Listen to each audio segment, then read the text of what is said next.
Good morning बच्चों। आज कल हमने पढ़ा था सेल के कुछ टॉपिक, तो आज भी हम आगे पढ़ेंगे, सेल को ही कंटिन्यू करेंगे। तो कल हमने पढ़ा था सेल के कैसे डिफरेंट शेप होते हैं, साइज होते हैं, सेल कैसे अलग अलग नंबर में होता है, लाइक मल्टी सेलुलर, यूनिसेलुलर। तो आज हम लोग कल हमने पढ़ा था क्या, सेल के कंपोनेंट्स के बारे में हमने कल पढ़ा था। तो उसमें हमने पढ़ा था क्या कि प्लाज्मा मेम्ब्रेन, सेल मेम्ब्रेन के बारे में पढ़ा था। और आगे हमें पढ़ना है सेल वॉल के बारे में, न्यूक्लियस के बारे में, साइटोप्लाज्म के बारे में और सेल के ऑर्गेनल्स के बारे में। कल हमने प्लाज्मा मेम्ब्रेन में ये पढ़ा था कि कल का अगर आप वीडियो देखोगे तो उसमें आपको मिल जाएगा, मैंने पढ़ाया है डिटेल से। तो प्लाज्मा मेम्ब्रेन में हमने ये पढ़ा था कि ये आउटर मोस्ट कवरिंग है, ठीक है। ये सेल के कंटेंट को सेपरेट करता है एक्सटर्नल एनवायरनमेंट से था। उसके बाद है कि इसके पास एसपीएम, ये सेलेक्टिव परमेबल मेम्ब्रेन है, जो कि अलाउ और एंट्री और एग्जिट करता है कुछ मटेरियल का और प्रिवेंट करता है कुछ मटेरियल के मूवमेंट का, ठीक है। ये डिफ्यूजन, कुछ डिफ्यूजन को भी अलाउ करता है, लाइक O2 और CO2 के, ठीक है। और ये जो प्लाज्मा मेम्ब्रेन है ये बना किससे है, तो ये लिपिड और प्रोटीन से बना हुआ है, ठीक है। अब इसमें जो ट्रांसपोर्ट होते हैं चीज़ें, ठीक है ना, लाइक एसपीएम को क्रॉस करता है, उन चीज़ों को दो तरह से वो ट्रांसपोर्ट होते हैं। एक ट्रांसपोर्ट है हमारा एक्टिव ट्रांसपोर्ट और दूसरा ट्रांसपोर्ट है हमारा पैसिव ट्रांसपोर्ट, ठीक है। अब एक्टिव ट्रांसपोर्ट में क्या होता है, तो कुछ आइडिया है कि एक्टिव और ट्रांसपोर्ट और पैसिव ट्रांसपोर्ट से आप क्या समझते हैं। तो एक्टिव ट्रांसपोर्ट और पैसिव ट्रांसपोर्ट देखते हैं हम लोग। तो एक्टिव ट्रांसपोर्ट हमेशा lower region to higher region की तरफ होता है, lower region to higher region की तरफ होता है। और passive transport higher to lower region के जस्ट उल्टा। एक्टिव ट्रांसपोर्ट हमेशा लोअर रीजन से, यानी कि जिधर कम होगा उधर से हायर की ओर चला जाएगा, जिस रीजन में कम होगा उधर से हायर की ओर। मान लो कि यहाँ पे कुछ है और यहाँ पे कुछ है, ठीक है, कोई सब्सटेंस है, तो ये यहाँ पे की चीज़ें जो कम है ये हायर, यानी कि जहाँ पे चीज़ें ज़्यादा उधर जाएगी, तो उसको हम लोग बोलेंगे एक्टिव ट्रांसपोर्ट। और जस्ट उल्टा होता है पैसिव ट्रांसपोर्ट, जब ये हायर से लोअर की तरफ जाती है यानी ज़्यादा से कम, तो इसको हम लोग बोल देते हैं क्या, पैसिव ट्रांसपोर्ट, ठीक है। उसके बाद पैसिव,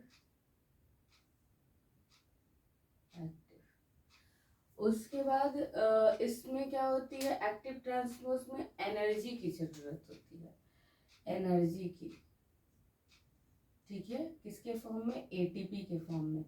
तो ये एनर्जी क्या है, एटीपी है। एटीपी का फुल फॉर्म होता है एडिनोसाइन ट्राइफॉस्फेट, इसको करेंसी ऑफ सेल भी कहा जाता है। बॉडी को वर्क करने के लिए एनर्जी की ज़रूरत होती है, और जब हम लोग क्लास 10th में पढ़ेंगे कि कैसे ये एनर्जी बनती है, ठीक है। उसके बाद इसमें क्या, पैसिव ट्रांसपोर्ट में तो यहाँ पे एनर्जी की ज़रूरत नहीं पड़ती है, कोई एनर्जी की रिक्वायरमेंट नहीं होती है। ये जो एक्टिव ट्रांसपोर्ट है, ठीक है, ये फास्ट है, फास्ट मूवमेंट होता है चीज़ों का। अगर ये मूवमेंट हो रहा है तो कैसा होगा, फास्ट होगा। लेकिन पैसिव वाला, पैसिव ट्रांसपोर्ट कैसा मूवमेंट करता है, स्लो मूवमेंट करता है। उसके बाद एटीपी जो होते हैं वो बड़े बड़े मॉलिक्यूल को, लार्ज मॉलिक्यूल को ट्रांसपोर्ट करता है, और पैसिव जो है वो स्मॉल मॉलिक्यूल को ट्रांसपोर्ट करता है, और मेनली वाटर को, ठीक है। उसके बाद हम लोग पढ़ेंगे क्या, हमने देख लिया एक्टिव और पैसिव ट्रांसपोर्ट में कि लोअर टू हायर ये मूव करता है, और ये higher to lower region move करता है, ठीक है। एनर्जी की ज़रूरत होती है एक्टिव ट्रांसपोर्ट में, पैसिव ट्रांसपोर्ट में कोई एनर्जी की ज़रूरत नहीं होती है। ये इसका मूवमेंट रैपिड होता है यानी कि फास्ट होता है, और पैसिव ट्रांसपोर्ट का मूवमेंट स्लो होता है। एक्टिव ट्रांसपोर्ट हमेशा लार्ज मॉलिक्यूल का मूवमेंट कराता है, और पैसिव ट्रांसपोर्ट के थ्रू स्मॉल मॉलिक्यूल का मूवमेंट होता है, ठीक है। अभी इसके बाद पैसिव ट्रांसपोर्ट भी दो टाइप के होते हैं, एक होता है हमारा डिफ्यूजन और दूसरा होता है ऑस्मोसिस, ऑस्मोसिस, ठीक है। तो डिफ्यूजन क्या है? Diffusion the process of movement of substance from region to higher to region lower concentration so as to spread uniformly. कहा जाता है कि ऐसा प्रोसेस है जिसमें सब्सटेंस का मूवमेंट होता है higher region to lower region. ऐसा प्रोसेस है जिसमें सब्सटेंस का मूवमेंट होता है higher region to lower region, ताकि वो यूनिफॉर्मली क्या हो सके, स्प्रेड कर सकते। ठीक है, तो इसमें हम लोग क्या लिखेंगे कि the movement of substance from higher region to region of lower concentration। ठीक है, तो डिफ्यूजन क्या है कि ये एक ऐसा द प्रोसेस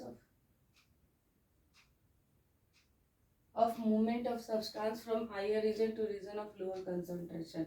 ठीक है, सो एज टू स्प्रेड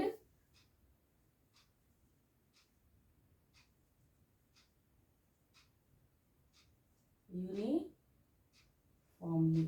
ठीक है, ताकि ये यूनिफॉर्मली क्या कर सके। एक ये ऐसी प्रक्रिया है जिसमें सब्सटेंस का मूवमेंट कैसा होता है, higher region to lower region concentration, जिधर ज्यादा है उधर से कम की ओर इसका मूवमेंट होता है, और उस प्रोसेस को हम लोग क्या बोलते हैं, डिफ्यूजन बोलते हैं। ठीक है, प्रोसेस के, और ये अंदर में ही होता है। मान लो इधर इस साइड में ज़्यादा, इस साइड में कम है, तो ये हायर टू लोअर जाएगा, तो यही डिफ्यूजन होता है। लेकिन ओसोमोसिस में क्या होता है कि ओसोमोसिस में अलग होता है। It is the passage of water molecule across एस्पियम from a solution with a higher concentration to a solution with a lower concentration. इसमें भी हायर कंसंट्रेशन सॉल्यूशन के लोअर कंसंट्रेशन तक होता है। ये क्या है, ये एक ऐसा पैसेज है, एक ऐसा रास्ता है जिसमें वाटर के मॉलिक्यूल का वाटर के मॉलिक्यूल एसपीएम को क्रॉस करता है, पार करता है। ठीक है ना, आर पार करता है। ठीक है, फ्रॉम हायर टू लोअर। तो क्या लिख सकते हैं, इट इज अ पैसेज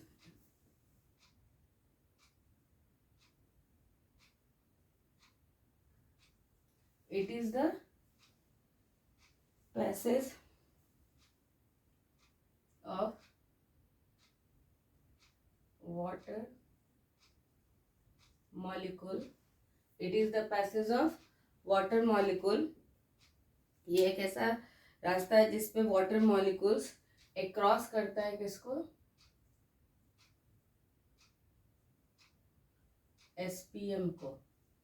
किसको करता है, एसपीएम को।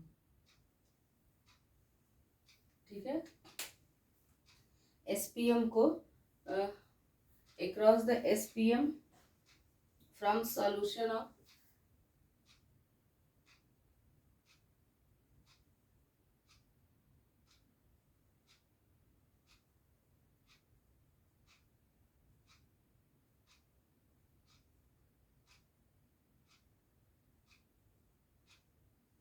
it is a process it is the passage of water molecules across the SPM from solution of higher concentration to lower concentration।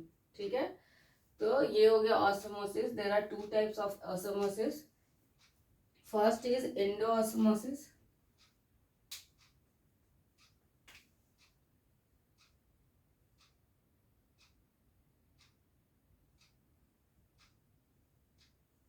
endoosmosis and another is exoosmosis। ठीक है, अब इंडोऑस्मोसिस और एक्सोऑस्मोसिस में क्या होता है, तो इसमें है कि the process in which water molecules या solvent enter into the cell. ठीक है, इसमें क्या है, the process in which water molecule ये सॉल्वेंट मूव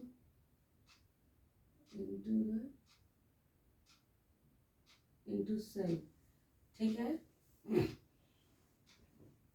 और तो इसमें क्या हो जाता है, सेल स्वेल हो जाता है, ठीक है। एग्जॉस्ट में से क्या है, the process in which water molecule या सॉल्वेंट एग्जिट फ्रॉम सेल, और सेल क्या होता है, श्रिंक हो जाता है। सेल क्या हो जाता है, श्रिंक हो जाता है, ठीक है।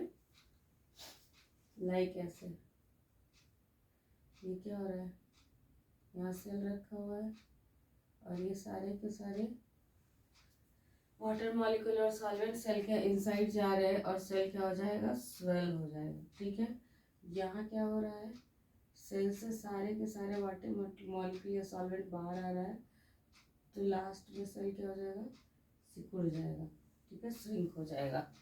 उसके बाद हम लोग क्या पढ़ेंगे, उसके बाद हमारा है नेक्स्ट टॉपिक है टाइप्स ऑफ सॉल्यूशन, ठीक है। अब यहाँ एंडोमोसिस में पढ़ा, एक्सोऑस्मोसिस पढ़ा। अब इसमें बोला कि सॉल्वेंट गया तो सेल श्रिंक स्वेल हो गया, और सॉल्वेंट जो सेल से बाहर आ गया तो श्रिंक हो गया। तो कैसे कैसे सॉल्यूशन में रखेंगे कि स्वेल होगा, और कैसे सॉल्यूशन में रखेंगे कि सेल श्रिंक होगा, ठीक है। तो there are 3 types of solution. First is hypertonic solution, second is isotonic solution, and third is hypotonic solution, ठीक है। तो हाइपरटोनिक सॉल्यूशन में क्या होता है कि हायर सॉल्यूट होता है बाहर की ओर, सॉल्यूट क्या होता है, हायर बाहर की ओर। जैसे कि देखो हाइपरटोनिक सॉल्यूशन में क्या होता है कि जो सॉल्यूट का अमाउंट है वो बाहर की ओर क्या होता है, ज्यादा होता है, ठीक है ना। मान लो, चलो एग्जांपल ले लेते हैं, ये है। एक बार आप लोग देखो, इसको रिवीजन करो, ठीक है।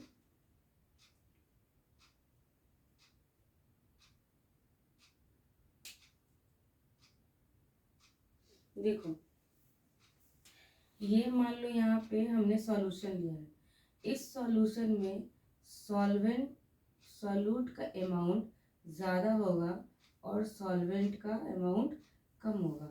अब इसमें हमने जो सेल रख दिया है, तो ये होता है हायर सॉल्यूट आउटसाइड और higher water inside the cell, ठीक है। अब सेल के अंदर जो वाटर होगा वो ज़्यादा होगा, तो ये क्या होगा कि ये इसमें क्या होगा कि जो सेल के अंदर, अब यहाँ पे सॉल्यूट है और वाटर सॉल्वेंट का अमाउंट कम है, और इसके सेल के अंदर सॉल्वेंट का अमाउंट ज़्यादा है, तो ये क्या होगा कि ये इससे हायर से लोअर में क्या हो जाएगा, ट्रांसपोर्ट हो जाएगा, हायर टू लोअर में मूव हो जाएगा, ठीक है। और जिसकी वजह से हमारा सेल क्या हो जाएगा, श्रिंक हो जाएगा। तो हमेशा याद रखना कि हाइपरटोनिक सॉल्यूशन में सेल क्या हो जाता है, श्रिंक हो जाता है, क्योंकि सॉल्यूशन में सॉल्यूट का अमाउंट ज़्यादा होता है, ठीक है, और सॉल्वेंट का बहुत बहुत कम होता है। सेल के अंदर में सॉल्वेंट का अमाउंट ज़्यादा होता है, इसलिए हायर टू लोअर ट्रांसफर हो जाता है, जिसकी वजह से हमारा सेल क्या हो जाता है, सिंक हो जाता है।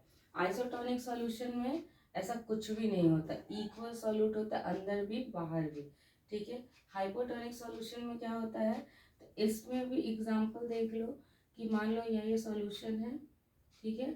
अब इसमें क्या होता है कि सॉल्यूट का अमाउंट कम होता है, बहुत कम होता है, और सॉल्वेंट का अमाउंट बहुत ज़्यादा होता है।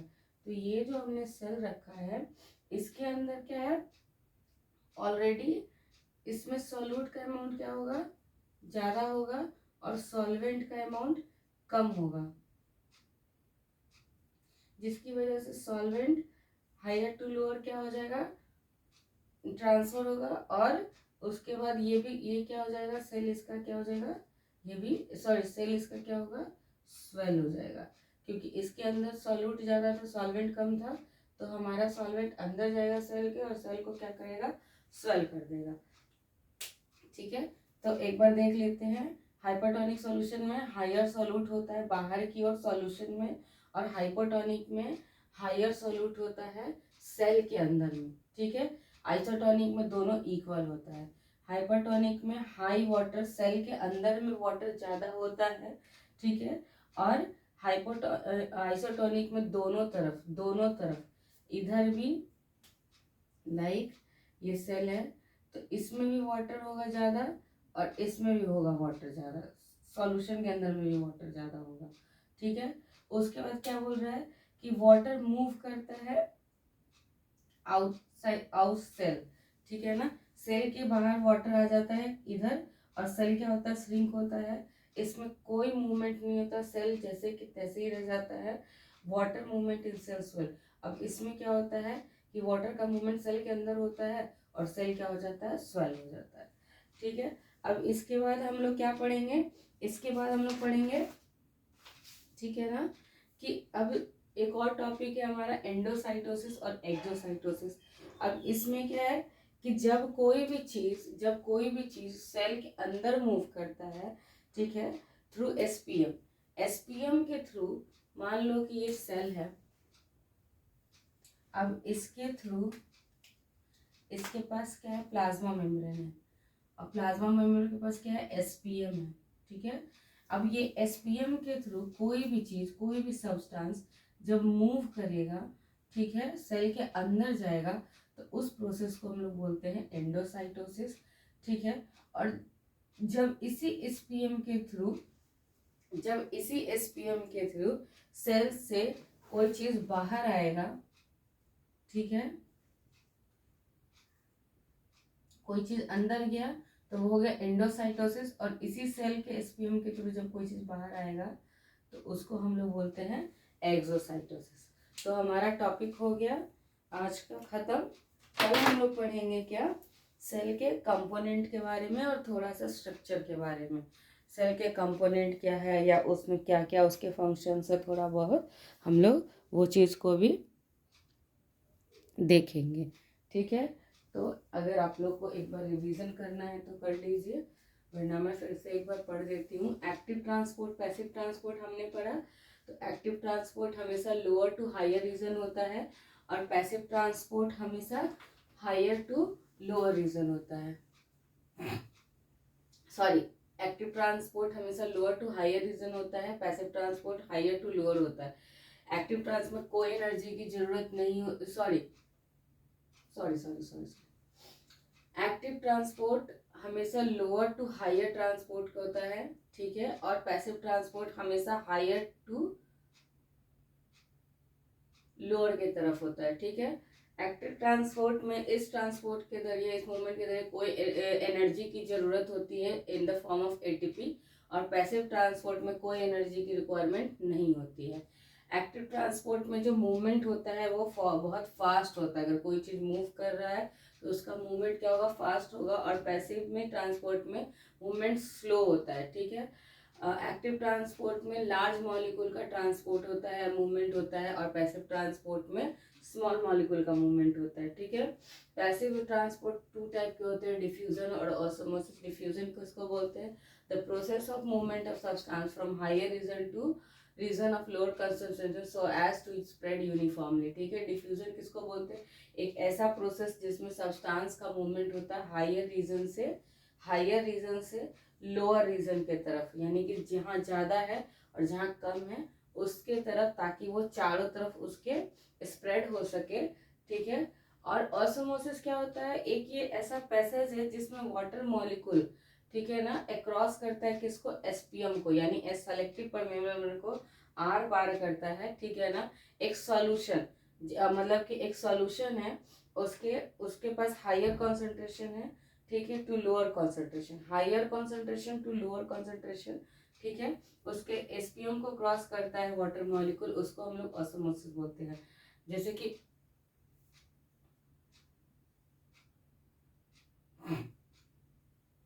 ठीक है, ऑस्मोसिस बेसिकली किसको बोलते हैं, एक बार फिर से सुन लेते हैं, ठीक है, कि higher concentration to lower concentration, जब कोई वाटर ट्रांसफर होता है थ्रू एसपीएम तो उसको हम लोग बोलते हैं ऑसमोसिस, उसको हम लोग क्या बोलते हैं, ऑसमोसिस। जब सेल के एसपीएम के थ्रू हायर टू लोअर, ठीक है ना, वाटर का मूवमेंट होता है, उसको हम लोग बोलते हैं ऑसमोसिस। ये दो तरह का होता है, एंडो ऑसमोसिस और exo osmosis. The process in which water molecule या solvent move into the cell या इनसाइड द सेल, तो तब सेल क्या होता है, स्वेल हो जाता है। और एक्सो ऑसमोसिस में the process in which water molecule या solvent exit from the cell, यानी कि सेल से बाहर आ जाता है और सेल उस केस में क्या होता है, श्रिंक होता है। अब ये तो हम लोग ऑसमोसिस पढ़ ले। अब कैसे कैसे सॉल्यूशन में हम लोग रखेंगे कि सेल श्रिंक होगा या स्वेल होगा या कुछ नहीं होगा, तो हम लोग टाइप ऑफ सॉल्यूशन देख लेते हैं। There are 3 type of solution, hypertonic solution, isotonic और हाइपोटोनिक सॉल्यूशन। हाइपरटोनिक सॉल्यूशन में क्या होता है कि हायर सॉल्यूट होता है बाहर की ओर, यानी सॉल्यूशन में सॉल्यूट का अमाउंट ज़्यादा होगा। हाइपोटोनिक में सॉल्यूशन में सॉल्यूट का अमाउंट कम होगा और आइसोटोनिक में इक्वल होगा। हाइपरटोनिक में जो सेल होगा उसके अंदर वाटर ज़्यादा होगा, सॉल्वेंट ज़्यादा होगा। और हाइपोटोनिक में जो सेल है इसमें जो सॉल्यूशन है उसके अंदर वाटर का अमाउंट ज़्यादा होगा, ठीक है। सेल के बाहर ज़्यादा वाटर होगा, ठीक है, या सॉल्वेंट होगा। फिर वाटर जो है वो मूव्स करेगा सेल से बाहर, सेल के बाहर इस सॉल्यूशन में सेल के बाहर वाटर मूव कर जाता है सॉल्यूशन की तरफ और सेल श्रिंक हो जाता है। इसमें कोई मूवमेंट नहीं होता है क्योंकि दोनों साइड सेम अमाउंट होता है, इसलिए ये मूवमेंट नॉर्मल होता है। और हाइपोटोनिक सॉल्यूशन में क्या होता है कि वाटर का मूवमेंट होता है सेल के अंदर में, क्योंकि वहाँ पे सॉल्यूट का अमाउंट ज़्यादा होता है, इसलिए सेल स्वेल कर जाता है। फिर दो तरह के एक और ये है, एंडोसाइटोसिस और एक्सोसाइटोसिस। क्या होते हैं, जब किसी चीज की मूवमेंट एसपीएम के थ्रू होता है तो उसको हम लोग बोलते हैं, जब कोई चीज सेल के अंदर एसपीएम के थ्रू जाता है, सेलेक्टिव परमिशन को क्रॉस करके जाता है, तो उसको हम लोग एंडोसाइटोसिस बोलते हैं। और उसी एसपीएम के थ्रू जब कोई चीज बाहर आता है सेल के, तो उसको एक्सोसाइटोसिस बोलते हैं। आज का हमारा टॉपिक हो गया खत्म। अब हम लोग कल पढ़ेंगे आगे, ठीक है। इसके बाद मैं बहुत सारे क्वेश्चंस भी कराऊंगी आप लोगों को, ठीक है। अच्छे से पढ़िए, इन डिटेल पढ़िए, एक एक पॉइंट को अच्छे से पढ़िए।